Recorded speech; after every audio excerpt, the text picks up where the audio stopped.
Voyager 1's voyage is not only a story of exploration but also a window into the dynamic and complex environment at the edge of our solar system, where the familiar forces of our Sun meet the vast unknown of interstellar space. The solar wind and the heliosphere in greater depth. To fully appreciate Voyager 1's achievements, we need to understand the solar wind's origins and behavior. The Sun's corona, despite being less dense than its surface, is extraordinarily hot, millions of degrees Kelvin, due to processes not yet fully understood, possibly involving magnetic reconnection and wave heating. At these extreme temperatures, atoms are stripped of electrons, creating a plasma, a soup of charged particles, that continuously streams outward. As these charged particles race away, they drag the Sun's magnetic field along with them, creating the heliospheric magnetic field, HMF. This field is crucial because it shapes the space environment and affects cosmic ray propagation. The spiral shape of the HMF, caused by the Sun's rotation, approximately every 27 days, means that the magnetic field lines twist outward, forming a structure called the Parker spiral after the astrophysicist Eugene Parker who first described it. The heliosphere itself is enormous, stretching roughly 100 to 150 astronomical units, from the Sun, 1 astronomical unit being the average Earth-Sun distance of about 93 million miles. Voyager 1's crossing of this boundary gave us our first direct glimpse at the true size and nature of this solar bubble. Inside, the solar wind dominates, but beyond lies the interstellar medium, a tenuous mixture of gas, dust, cosmic rays, and magnetic fields that fill the space between stars. The heliosheath and the heliopause. Between the edge of the solar wind's supersonic flow and the heliopause lies the helios heath, a turbulent region where the solar wind slows down dramatically as it piles up against the interstellar medium. Voyager 1 passed through this region before reaching the heliopause. In the helios heath, the solar wind's particles become compressed and heated, magnetic fields become tangled, and complex interactions between solar and interstellar particles occur. At the heliopause, Voyager 1 encountered a sharp boundary where the outward pressure of the solar wind is balanced by the inward pressure of the interstellar medium. It's not a solid wall but a dynamic, shifting frontier shaped by magnetic fields and charged particles pushing against each other. Crossing this boundary was a historic moment, like breaking through an invisible barrier into the galaxy itself. Cosmic rays and their impact. Once beyond the heliopause, Voyager 1 began detecting a much higher flux of cosmic rays. These particles have energies millions to billions of times greater than particles accelerated in Earth's accelerators. Their origins are linked to powerful astrophysical events. For example, when massive stars explode as supernovae, they produce shockwaves that accelerate particles to near light speed through processes like diffusive shock acceleration. Cosmic rays have important effects on planetary atmospheres and climate. When they strike Earth's atmosphere, they can ionize molecules, influencing cloud formation and electrical conductivity. There's ongoing research into whether cosmic ray variations impact long-term climate trends. For spacecraft, cosmic rays can cause single-event upsets, sudden malfunctions in electronic circuits caused by high-energy particles, posing challenges for mission design. Magnetic fields and the magnetic highway. The magnetic field environment Voyager 1 navigates is intricate.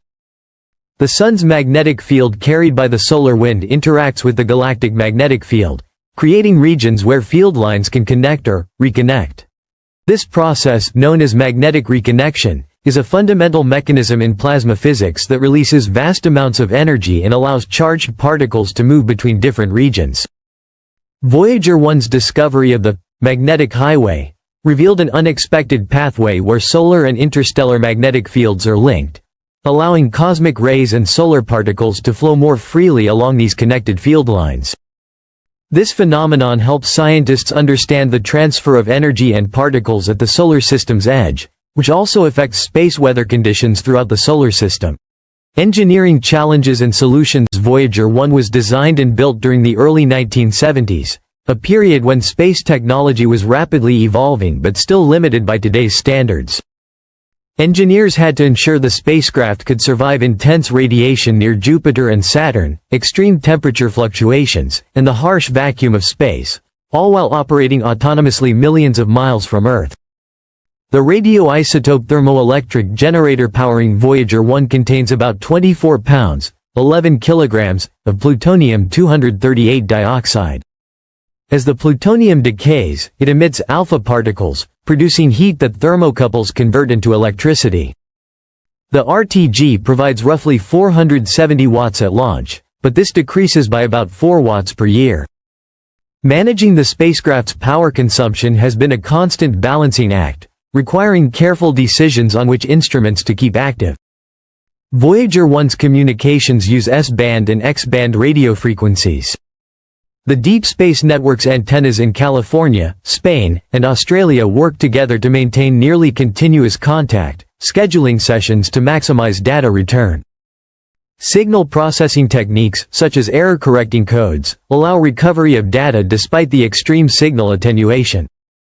The human element in mission operations. The Voyager mission team comprises engineers, scientists, and technicians from NASA's Jet Propulsion Laboratory, JPL, who have sustained the mission for over 4 decades.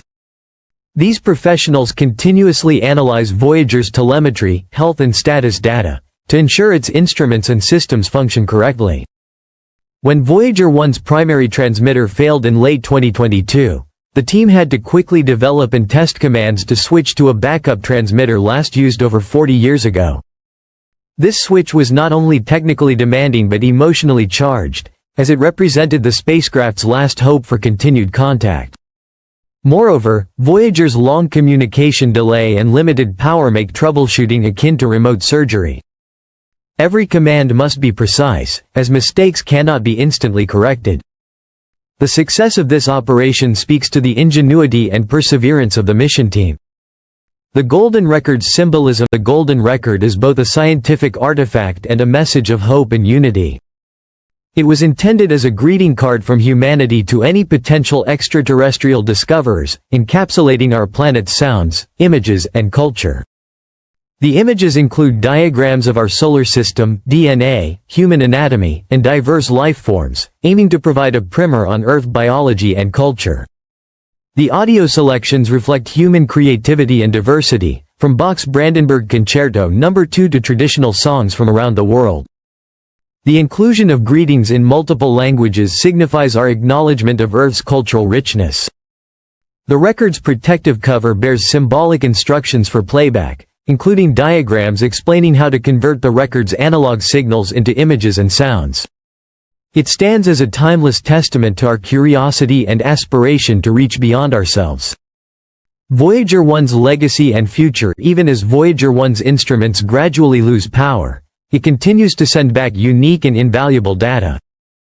Its journey is a testament to human curiosity and engineering excellence, inspiring generations to dream of exploration beyond our planetary neighborhood.